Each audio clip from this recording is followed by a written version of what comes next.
Hi everyone, welcome to EduTap's initiative of Perspective 360 Degree, where we do current affair based answer writing practice in a holistic and structural manner.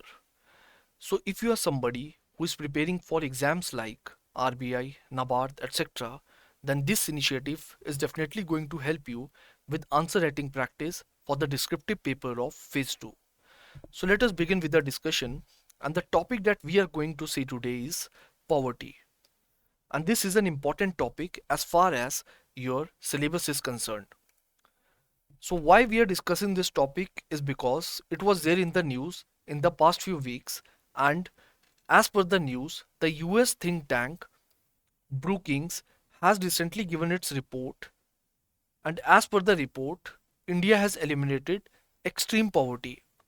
Now what do we mean by extreme poverty? So going by the World Bank definition, a person living below $2.15 per day is considered to be a part of extreme poverty. I hope I'm clear with that. In addition to that, there were also news articles related to Niti Aayog CEO, who recently said that poverty level significantly down to 5% in India.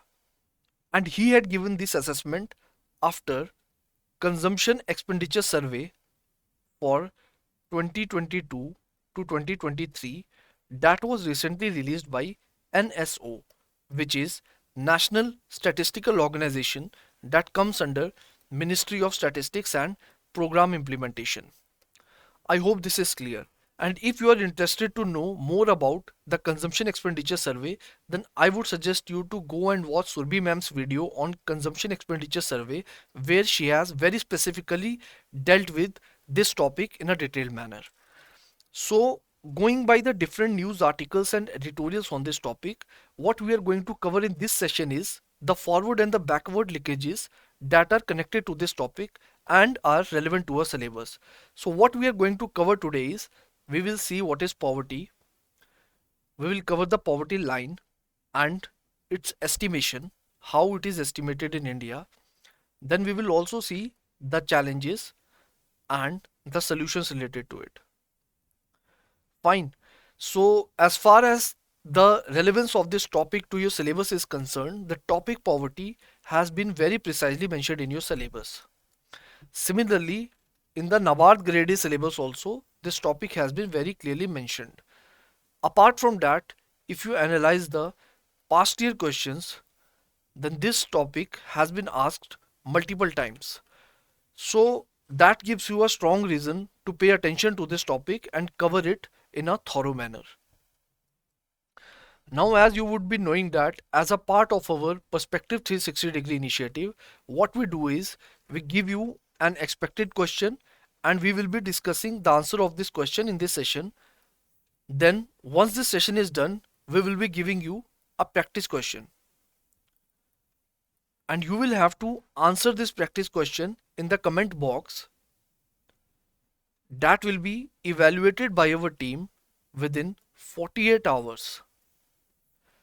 And let me also add that this is a free of cost initiative.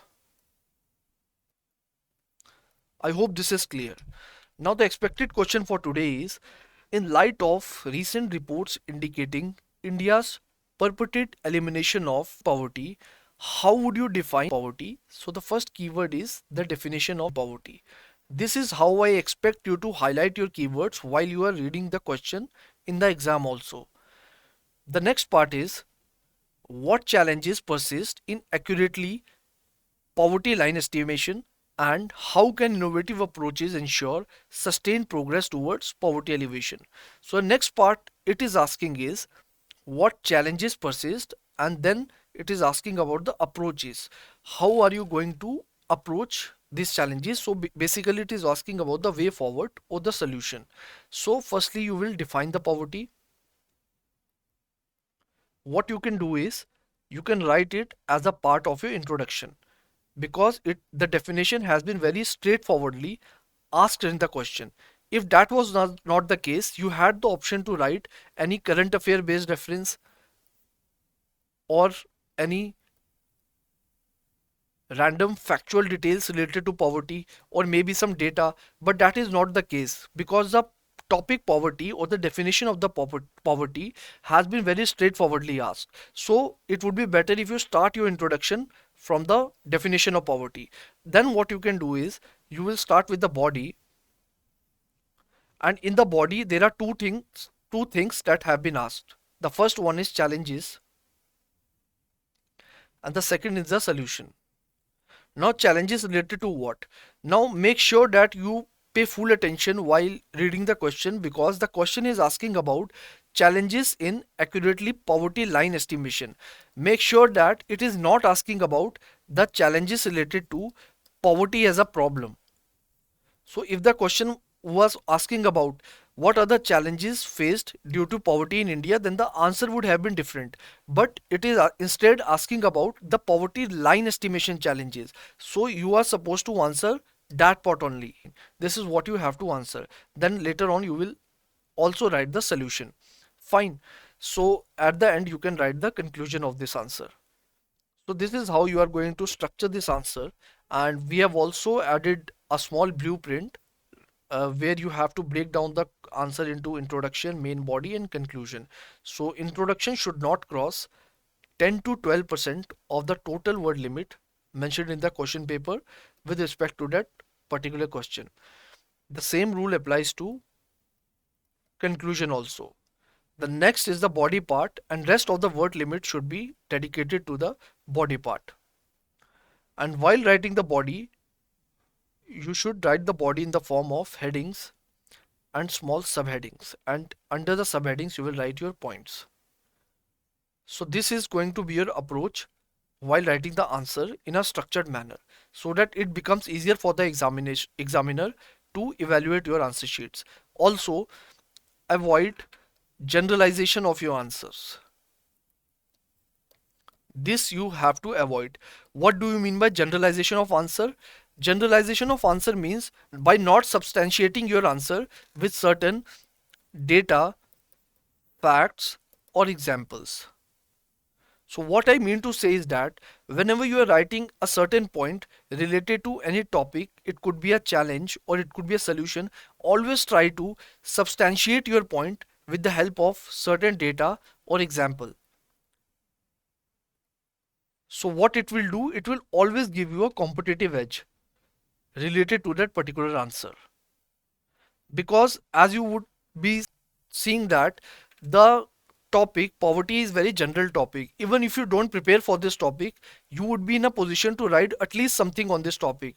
But what makes the difference in the examination hall is how you are substantiating your point, how you are supporting your arguments, whether you are writing the data, fact or example or not.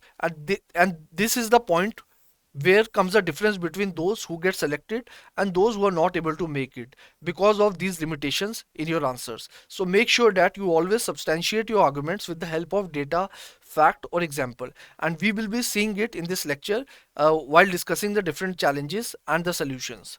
So this is we have already seen, which is the question, and this is the structure that we are going to follow: the introduction, body part 1, body part 2, and then the solution. Now, starting with the introduction, before we begin the introduction, first of all, I would like to give you a brief idea what poverty is. So, poverty is nothing but deprivation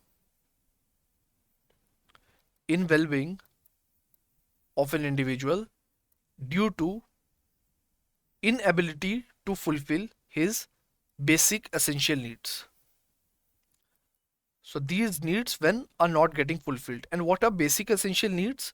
They can be such as roti, kapda, makan, education, healthcare services, etc. So these are the basic essential needs, and when the person is not able to fulfill these needs, then he comes under the definition of poverty.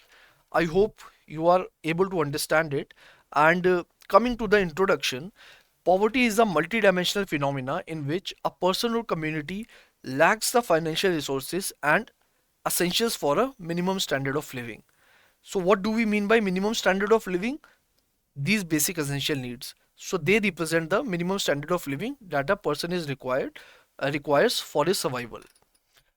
Now the next thing is, to support your first point and to extend your argument, you can always take reference of different organizations that will help you to substantiate your argument. So, according to the World Bank, poverty encompasses low level of health and education, poor access to clean water and sanitation, inadequate physical security, lack of voice, and insufficient capacity and opportunity to better one's life.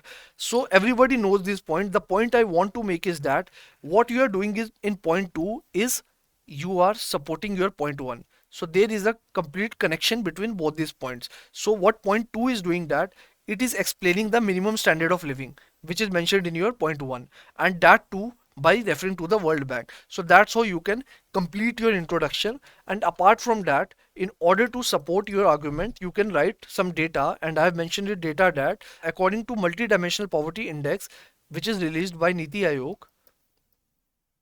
India has more than 230 million people living in poverty. So that's how you can substantiate your argument and a good introduction can be written. So this is for your reference. You can write your own version of introduction when you will be writing the practice question, which I will give at the end of the video, and there I will be evaluating about how you can improvise it furthermore. So I hope this is clear. So before we jump to the body part, first of all, we will be dealing with certain key terms and different areas with respect to poverty. So we will be doing types of poverty and different challenges that are related to the estimation of poverty line. So let's proceed it one by one. So first of all, types of poverty. So there are different types of poverty such as the absolute poverty. So absolute poverty is nothing but when the person is not able to fulfill his basic needs. This we have already discussed, which is food, shelter, clothing, health, education, etc. So when the person is not able to fulfill his minimum basic needs, then he is considered to be a part of absolute poverty. The next type is relative poverty. So relative poverty means when the deprivation is relative to the standard of living enjoyed by other members of the society. So for example, suppose if you have a car and that car is Nano, Tata Nano, and what happens is that when you will drive your car to your village, a village where people use only bicycles or motorbikes, but hardly anyone has a car. So when you will drive your car to your village, what will happen is that these people will see you as a part of a economically uplifted society. So you will not be considered as a poor person in the village because you have a car. Doesn't matter if it's a Nano or something else, but you have a car and your status would be considered higher with respect to these people. But when you will drive the same car in the urban area, let's say Mumbai, there you will see cars such as Mercedes, BMW, etc. So what will happen? You will be considered as a part of economically poor society. So what it means is that even if you are able to accomplish your basic needs are fulfilled, but you are still poor in relation to the members of the society that are there around you. So the standard of living that you are enjoying is not up to the mark as compared to the society you live in. So that defines the relative poverty. The next is the situational poverty. Situational poverty is the result of, let me erase the ink. Yes. So the situational poverty is the result of immediate circumstance. Also, it is a short term.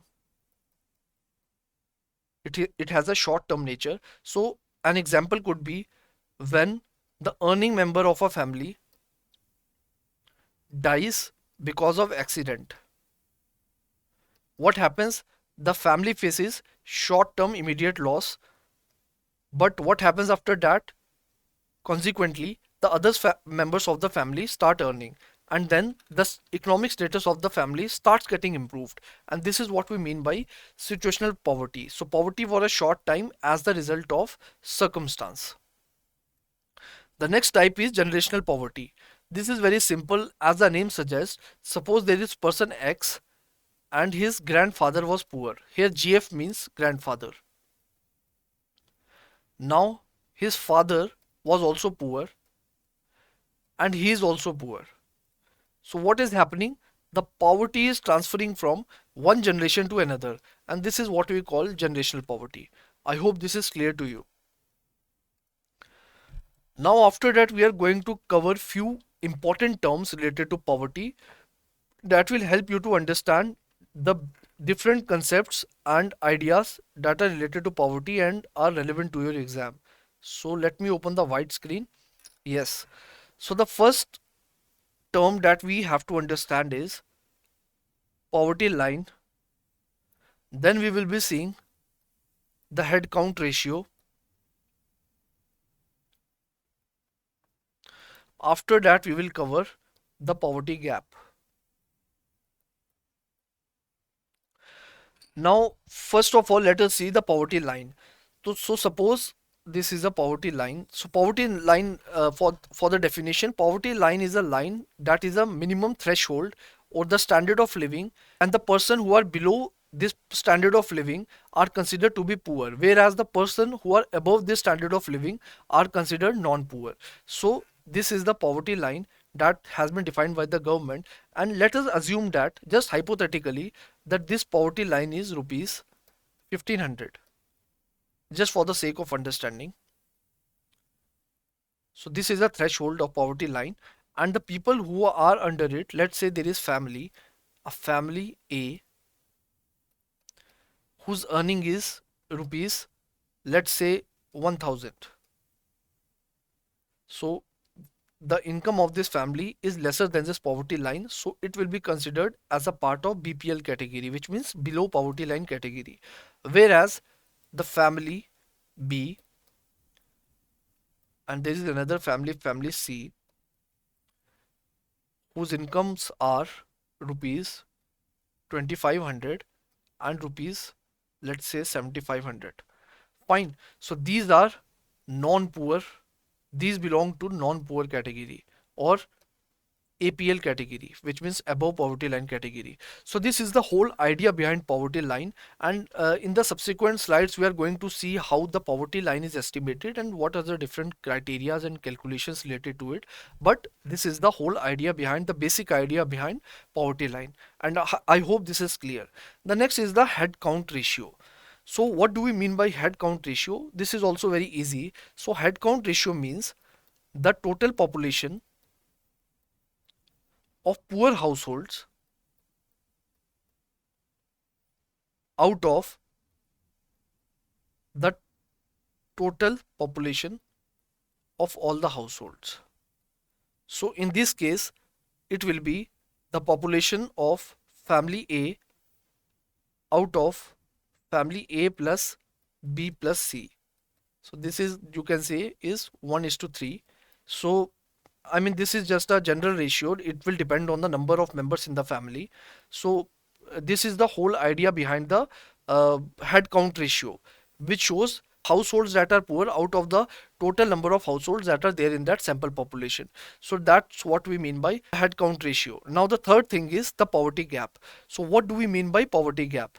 So poverty gap means the average number of resources or the income that is required if given to the people from the BPL category, then they will be converted into APL category, which means if the poverty line is in rupees 1500 and the income of family A is, let's say, 1000 rupees, then what will happen? The difference is 500 rupees. So this 500 rupees is the poverty gap. If we'll give 500 rupees to family A, then what will happen? It will move away from the poverty line and will start becoming a part of above poverty line category. So this is the whole idea behind poverty gap. And let me also tell you that this poverty gap gives more in-depth analysis of poverty as compared to poverty line. Why? Because in poverty line you will only see how many people or the families or the households are there in the BPL category, whereas in the poverty gap you will see what is needed, what plans or the scheme or the developmental aspects do we need in order to bring these people in the BPL category to APL category. So this is more solution oriented. So more the poverty gap is, the worst is the situation of the poor.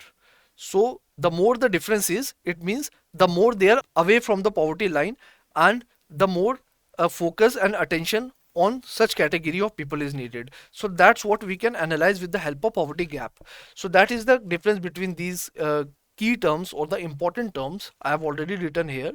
The poverty line is threshold below which individuals or household are considered to be living poor. So we have already seen it, and this is also we have covered proportional number of BPL households to the total number of households. Then there is poverty gap. So higher poverty gap means more depth of poverty. So we have already covered that. So these are the important terms. So let's move on to the poverty estimation in India. How do we estimate poverty in India? So it is done in different steps, such as the first step is defining poverty line, then the data collection, then adjustment of consumption for to adjust for the rural and the urban inflation, then the comparison between poverty line definition and the adjusted consumption expenditure of the households. So we are going to cover it step by step. So the first is defining the poverty line. So defining poverty line is nothing but it means quantifying the poverty line. So what happens is that this quantification is done by different experts who do this quantification of poverty line on the basis of historical data or international standards.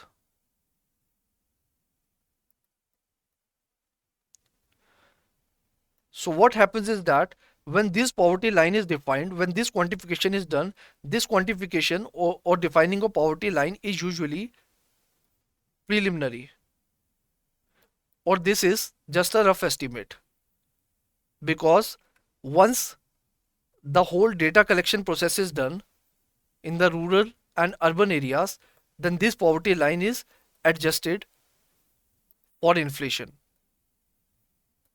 So I hope you're getting my point. What is the first step with respect to the calculation of poverty line? Then the second thing is that India follows consumption based approach for poverty estimation. Now what does it mean? So let me open the white screen. So broad, there could be different type of approaches, but broadly there are two type of approaches to calculate the poverty line. The first is income based approach. The second is consumption based approach.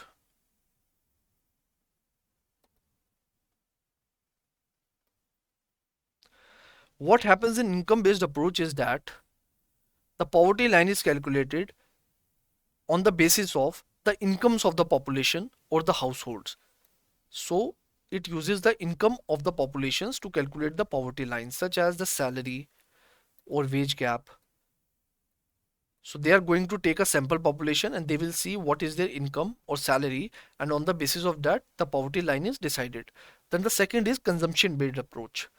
So instead of using the income, it uses the expenditure of the population, expenditure to buy different consumption items. What type of consumption items these can be? So they are decided by the government, and these are the part of PLB, which is poverty line basket, and this basket includes both food items and non-food items. Food items can be such as milk, egg, vegetables, fruits, etc. And non-food items can be such as the services like health, education, the expenditure on footwears, clothes, etc. So this is what included in the poverty line basket, that is the food and the non-food expenditure, and how much the individuals or the households are expending in order to purchase these commodities or to consume these commodities. On the basis of that expenditure, this consumption based approach is done and the poverty line is defined. So I hope you know about, now you understand the difference between consumption based approach and income based approach. So this point is also clear that India follows consumption-based approach for poverty estimation. Now the second part is data collection. Now in data collection you have to understand that it is done through consumption expenditure survey that takes place under National Statistical Office, that we have already discussed. It comes under Ministry of Statistics and Program Implementation, and it happens after on a 5-year basis. The last time it was happened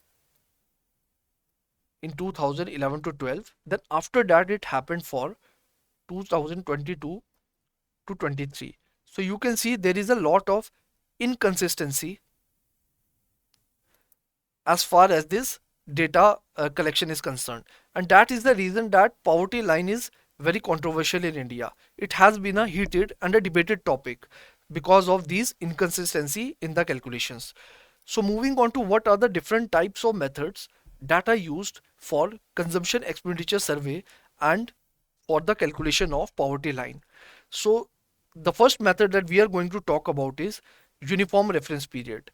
And let me tell you that this method was used in the initial stages, but later on it was discontinued in 1993 to 1994, and later on it was replaced by mixed reference period. So firstly let us see what is uniform reference period. So what happens in uniform reference period is that, suppose this is your space, this is your house, and this person is you. Now these survey officials, they will come to your house. So they are going to ask you how much expenditure you did for the consumption of these XYZ food items and these non-food items. And on the basis of this, they are going to do the data collection under the uniform reference period. Now the next is the mixed reference period. It is very much similar to uniform reference period, and it started from 1999 to 2000. And under this period, under this approach, what they do is, earlier the recall period for food and non-food items under URP was 30 days. But what they did, they kept the recall period for food items to be 30 days only, but for the non-food items, they changed it to 365 days. And why they did that? Because food items are consumed on a regular basis, whereas the non-food items are not consumed on a regular basis. So the expenditure is done maybe on a quarterly basis or maybe on monthly basis, but not on daily basis. Fine. So it may include the clothing, the footwear, your expenditure on education, your health expenditure, etc. So whatever answer you will give him, it will become part of data collection, and later on will be analyzed for the poverty line estimation. The third method is modified mixed reference period. This type of reference period was recently used in consumption expenditure survey of 2022 to 2023, and it was recommended by Rangarajan committee report. Rangarajan committee. We are going to study it in detail, what this committee is and what were its recommendations, because they are important. And this one was recommended by Tendulkar committee. We are going to cover this one also. So how modified mixed reference period is different from mixed reference period?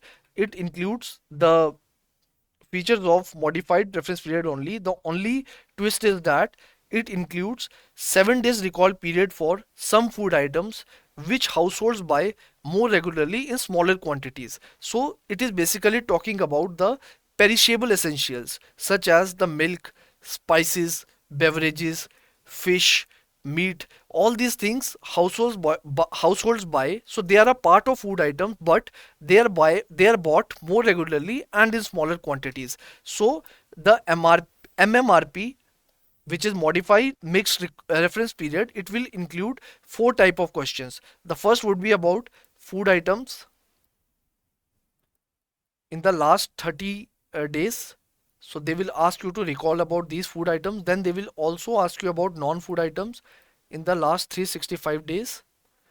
And then the third one would be the items that we buy more regularly but in smaller quantities, and they will ask you to recall it in the last 7 days. So recalling period is 7 days. So three types of questions will be there. So this is the difference between uniform reference period, mixed reference period, and the modified mixed reference period. And we are going to see it where and how it came and which committee recommended them. So once the data collection is done, the next part is adjustment of consumption expenditure for differences in rural and urban inflation. So as you would be knowing that in the rural areas, which are usually agriculture based areas, and in these areas the agriculture products are usually cheaper, whereas in case of urban areas such products are usually inflated. So this is just for the sake of example. So what happens, these are usually inflated and are more costly. So in order to adjust these gaps and these inconsistencies and to make poverty line more optimized, what we do is we adjust this for the inflation in urban areas and rural areas. So for the prices like CPI and WPI. So why we do it? We do it to ensure that the poverty line accurately captures the differences in living cost between rural areas and urban areas, so that it reflects the current cost of purchasing the same basket of goods and service in both rural as well as the urban context. So that is the main idea behind this adjustment. So once we do the data collection part and then the adjustment with respect to the inflation, then what comes next is the comparison between poverty line definition, which was in the step 1, and the adjusted consumption expenditure, which was in step 3. So what we do is by using that we adjust the poverty line in the most optimized manner, so that the poor people who are not able to consume the basic essentials, they come under the PPL category, and those who are earning more than that poverty line come under APL category. This is a rough estimation about how poverty line is created. There are more complex calculations and methodological approaches that are involved in it, but we do not have to enter those details because we are preparing for an exam, and this is the only thing that we need to understand for now. So let us see the important government committees for estimation of poverty line in India. So it was in 1972 when Dandekar and Rath committee was formed, and that committee recommended calorie based poverty line, which means it provided for calculation of poverty line on the basis of the expenditure that is required to intake certain calories, and the calorie number that was decided was 2250 calories per day. So it means if a person does not have money or the expenditure to intake this number of calories, then he will be considered under the definition of poor. So he will be considered under below poverty line. Fine. Now this poverty line or this calories was fixed for both rural and urban areas. Now what happened in 1979 was, under Alag committee, the calorie based poverty line was made different for rural areas and the urban areas. So for rural areas it was 2400 kilocalories, whereas for urban areas it was 2100 kilocalories per person per day. Now in 1993 the Lakdawala committee was formed, and that committee recommended the introduction of state specific poverty lines, because different states have different consumption patterns. So Lakdawala committee talked about the introduction of state specific poverty lines.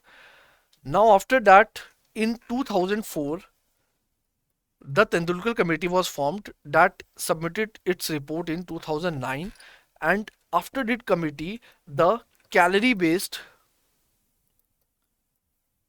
poverty line method was done away. So it was discontinued, and what it recommended was, it recommended uniform consumption based basket for measuring urban and rural poverty. It means the same basket of food and non-food commodities for both rural and urban. Then it asked to move beyond calorie based poverty line by including private expenditure like health and education. So basically, in calorie based poverty line, only food based items were included.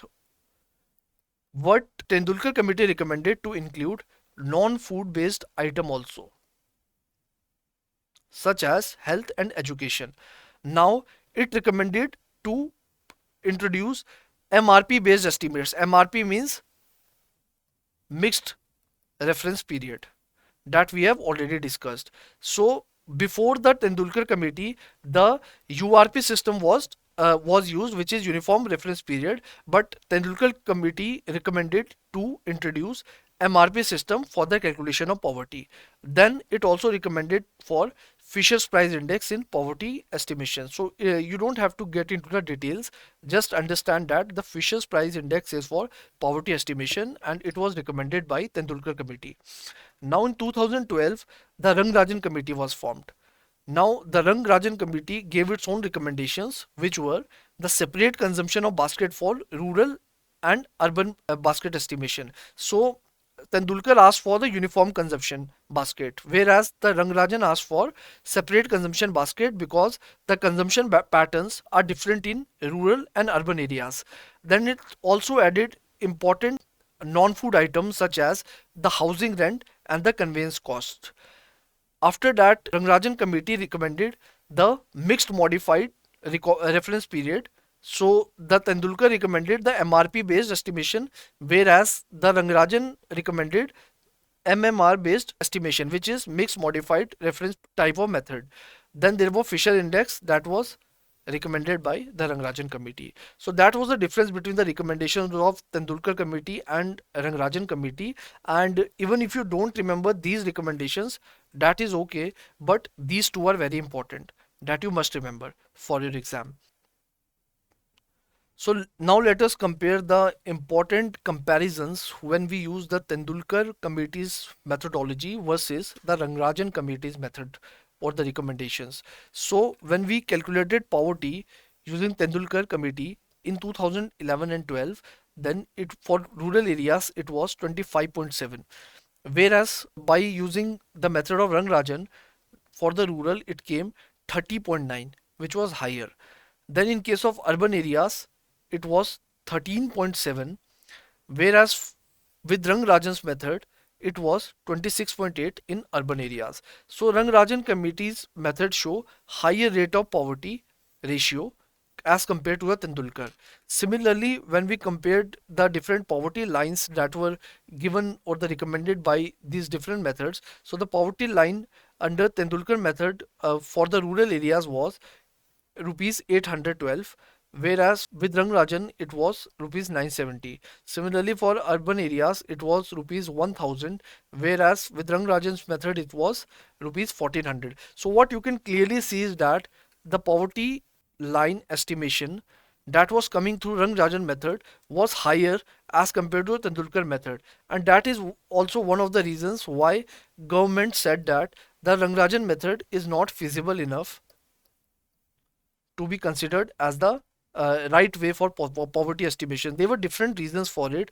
There were socio-political reasons, or since the elections were also coming up, so the government was not ready to implement these recommendations. Otherwise the poverty rates would come very high, and this will give more chance to the opposition to criticize the government. Anyways, that is not important as far as your exam is concerned. The only thing that you need to analyze is that the Rangarajan committee was there, and on the basis of this committee the poverty rates were and the poverty lines were higher as compared to the Tendulkar committee. Now let us move on to the body part. Now we are done with the analysis part. Let us move on to the body part. And first thing that we have to see is the different challenges that are there with respect to the poverty estimation in India. So the first challenge is the lack of policy focus. So which includes the lack of effective debates that have happened in the past and which were very less. So both the government and the opposition did not have effective debates on poverty estimation in India. And the Rangarajan committee submitted its report in 2014, but the government has not yet confirmed its acceptance or rejection. So that's the major issue as far as the policy focus is concerned. It means the government is not prioritizing the poverty estimation. So that is the first challenge for poverty estimation in India. The second is the outdated data. So poverty estimates continue to rely on outdated estimates. So the Tendulkar poverty estimates for 2011 and 12 still remain the last estimate of poverty. It means we don't have a enough data. So, and also in addition to that, the last consumption expenditure survey, I've already told you, it was done in 2011 and 12. After that, it was done for 2022 to 23. So there is so much of lag in it. And that is also a reason that we have an outdated data with respect to the poverty estimation. The third is the components of PLB, which is poverty line basket. So when the as far as the poverty line basket is considered, which includes both food and non-food items, so you can see that India, which is a diverse nation, and each state has different resources and different consumption patterns. So it becomes very challenging to adjust those price differentials, keeping in mind the different states and the different periods on which the data is collected. So because of the inconsistent data and the different consumption pattern of the state, to prepare the poverty line basket becomes very challenging. So this is also a major challenge. The third is the demographic and economic dynamics. So it means that the different states or the different households, even if we see the households, then they have different consumption patterns, different nutritional needs, and the prices of components keep on changing with demographic dynamics. So such as, for the sake of an example, if there is an household, let us say household 1, and there is household 2, and this household 1 majorly has young family members, whereas this one has old family members or the aged family members. So if you will see the consumption pattern of this household, then you will see that their expenditure will be high when it is considered for education. So because the young family members, if the family has young family members, then they are going to invest a lot in education of their kids. Whereas if a family has only aged family members, then their expenditure on education is going to be low. So what is it means that there is a lot of demographic and the economic dynamic shifts as far as the data collection is concerned, depending on the age structure, or it can be related to cultural and the social factors, which includes the comparison between the consumption patterns of urban areas and the rural areas. So this is with respect to the challenge as far as the demographic and economic shifts are concerned. The next is the problems of determining the threshold. So you would be seeing that as we have already discussed the poverty line, then you can see that this poverty line is a very sensitive theme or a sensitive topic, because if the poverty line is very high, then it affects the fiscal health of the government. What do we mean by fiscal health? It means the expenditure. It will increase the expenditure of the government. And what it will do? It will affect his budget. Because the higher the threshold, the more will be people in the PPL category. If the poverty threshold is very high, let's say if it's 5,000, then the number of people would be more under it. But if it's very lower, let's say 2,000, then many needy people may leave out. So the number of people will be less, no doubt. The fiscal health of the government will be fine, but many needy people who need those government policies, schemes, and subsidies, they will be left out. So why this fiscal health gets damaged or the expenditure is increased? Because of the subsidies, because of the plans and policies. It can be reservations also with respect to these people. So it is very important to establish a optimum poverty line so that everything is balanced, so that the fiscal health of the government is also considered, and also the needy people who are in need of those government support are not left out. So that is also an important challenge. The next is the data lag. We have already discussed it, that there have been a lot of inconsistency as far as the data collection is concerned, and such as it happens after every 5 years. What about the last 4 years? So we have to wait for next 5 years in order to get the data for poverty line estimation. So there is some sort of data lag with respect to it. So the next point is regarding lack of consensus. So it has already been seen that there is lack of consensus when it comes to the states. So different states have different priorities and different opinions, uh, on the basis of which they want the poverty line estimation to happen. So such as Odisha and West Bengal, they support Tendulkar poverty line, whereas Delhi, Jharkhand and Mizoram, they support Rangrajan report. So this mismanagement or lack of consensus is there, which is also an important challenge as far as the poverty estimation is concerned. Now we are done with the challenges. Now let us see the solutions of these challenges. So there are different solutions depending on the challenges, such as updating the poverty line. So the poverty line should be updated with time. So there should not be data lag when it comes to the poverty line estimation. So it should be updated on a periodical basis.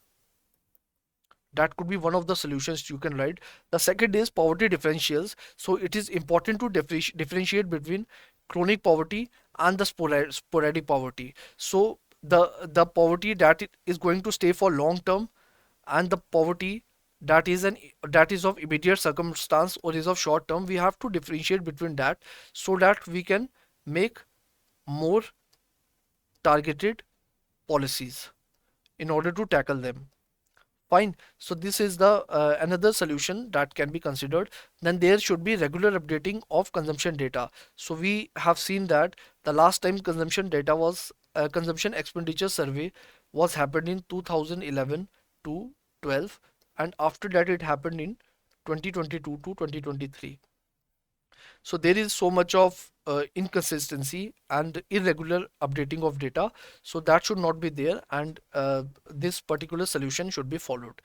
The next is the political economic equilibrium. So the focus of the government spending should be on the provision of public goods rather than subsidies. Why? Because subsidies may work, they help the poor people, no doubt, but subsidies are short-term solutions. Because if you are giving subsidy today, then you will have to give tomorrow also. So it is mostly about the growth, but not about the development. So government should focus more on public goods, so that different employment and skill opportunities can be created for the people as far as the poverty challenges are concerned. So there should be political economic equilibrium in the government spending. So that are the different type of solutions that can be considered as far as the challenges are concerned. Now let's move on to the conclusion. What type of conclusion we can write on this topic? So I have designed a conclusion for you. So it says, as India moves towards eliminating extreme poverty, defining poverty becomes crucial challenge. So firstly it is talking about defining the poverty. So if you read the question was directly asking you to define the poverty and the poverty estimation challenges.